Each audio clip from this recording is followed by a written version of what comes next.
What's the correlation between Carl Lentz and King David? Where does God fit in?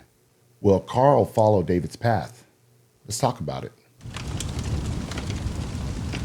Hello, and welcome to the Maintaining Fire broadcast. My name is Desmond Flores. I am your lovable host. Okay, so today we're going to go over a recent video from Carl and Laura Lentz. You can locate this video on the B-Side podcast. Let's check it out. Also said you were in trouble. You were in big, deep trouble. Yeah. Can you explain that a little bit more? Because for some people, they're probably like, what does that mean? When I say in trouble, I think I was at the end of a spiral, a cycle of decisions that I had been making, and I felt like I wanted to take my own life. Yeah. And I told you that, didn't know what to do about it, but I knew it was serious. And I think there's like two parts of me. One part of me was just like, I just want to go. I just want to leave. I don't want to be here. I'm so embarrassed. I'm humiliated. My family is in this way because of me. And I was in a really, really bad way. I felt like it was, I didn't know what the next hour was going to hold. And so for me, to be at that level of fear was really dangerous. And I think by the grace of God, we had some people step in and help us and point to a plan. And I remember right early on just saying, here, I'm going to put my life in the care of some men that have not chosen to leave. They're going to stay. And I'm going to try to figure out what to do. And we're going to go bit by bit. And it was the choice we made to be quiet. Okay, and I'm going to stop right there. So I appreciate his honesty, or he seems sincere. Time will tell.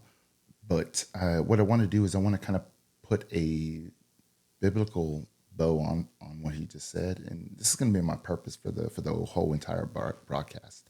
I'm going to try and shy away from whether or not I believe he's being honest, or I guess I'm not going to even go with the or. So, but in any case, let's go over to Galatians 6, and we'll start from there. So in Galatians 6, we're going to start off at verse 1 and go through 2.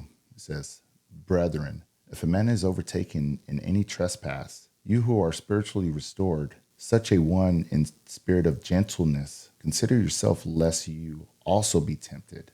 Bear one another's burden, and so fulfill the law of Christ." Let's also jump over to James 5:20, and it states, "Brethren, if anyone among you wanders from the truth, and someone turns him back, let him know that he who turns a sinner from the error of his ways will save a soul from death and cover a multitude of sins." And so what's the point here? A lot of people left him after he committed his sin, after he was caught in adultery and among other things. But some decided to stay. And I applaud them for that. It does show a sign of friendship and more than that, just brotherhood. I believe the Bible encourages this to a certain extent. I'm sure I believe it's Paul, he also talks about throwing a couple of people out for such grievous sins. And he says to hand them over to the devil so that they may learn and come back. Essentially is what it is. If you know that particular scripture, go ahead and put it down in the comments. But in any case, he had some friends who decided to stay, and it may have been, God may have called them very particularly to stay there with him and to help him, to bring him back. So this is my hopes anyways. And obviously God incentivizes it through James 5:20. Let's continue. All this time, so worth it because of where I feel like we sit today. And you cannot heal and fight at the same time. So I've seen now from this view, I've seen other people do it their way, where people are always fighting. And I think to myself, how many Instagram posts can you put up? How many subtweets can you subtweet?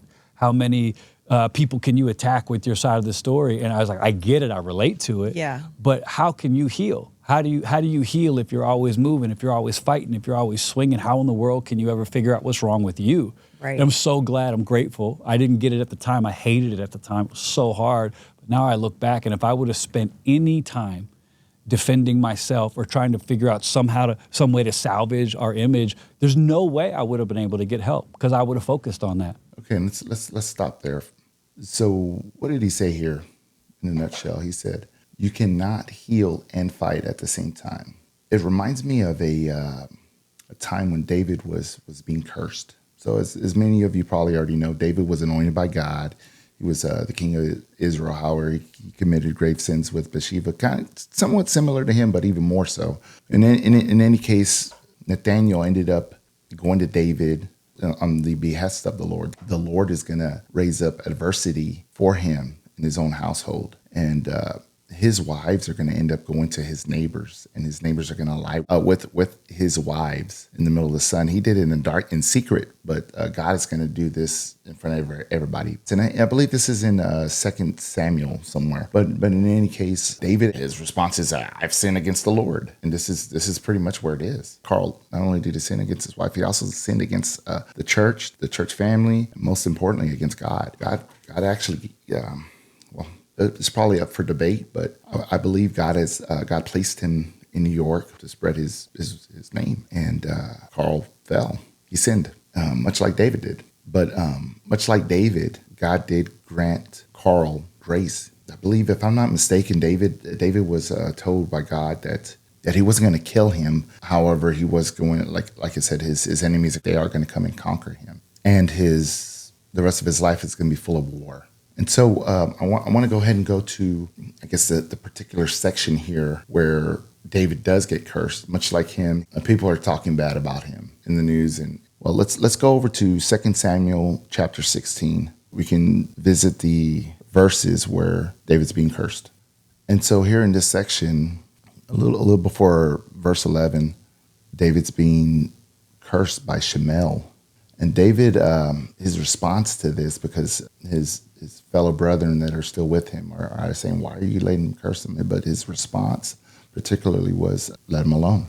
And so David says in verse 11, he says, "See how my son, who came from my own body, seeks my life. How much more may this Benjamite? Let him alone and let him curse, for so the Lord has ordered him. It may be that the Lord will look on my affliction, and that the Lord will repay me with good for his cursing this day." And as David and his men went along the road, Shemel went along the hillside opposite him, cursed as he went, throwing stones at him and kicking up dust. Now the king and all the people who were with him became weary, so they refreshed themselves there. And so what's the point here? So David realized that he was in sin. He confessed to God. He repented, and God gave him grace. But from here on out, he had to learn humility. And though Shemel here was cursing him, it taught David more about humility and allowing it to happen, because in allowing God to do what God is going to do. And so much like that, I believe Carl here had to go through that same valley there, allowing people to curse him. And though he may not have been thinking it in such a way as David, I think they both came to the same conclusion. So let's continue. And so in essence, his actions weren't commendable to God. However, he did receive mercy. But I do hope that in Carl's journey that he did confess to God, much like David did in Psalms 51. You know what? Let's go there. Let's go there. Okay, so in Psalms 51, we're just going to go over the first verse pretty much. So it says, and by the way, this is David speaking to Nathaniel after he came in and gave his prophetic word to David. It says here, "Have mercy upon me, O God, according to your loving kindness, according to the multitude of your tender mercies, blot out my transgressions." And so the moral of the story is, let truth abide in you. If there's darkness in you, in your heart, it needs to be dragged out into the light. Follow Christ. Live in truth and love. And hey, if you're still here, I'd like to know your thoughts. And comment below. We'll start a conversation. Thank you for joining me. May the Lord bless you and keep you.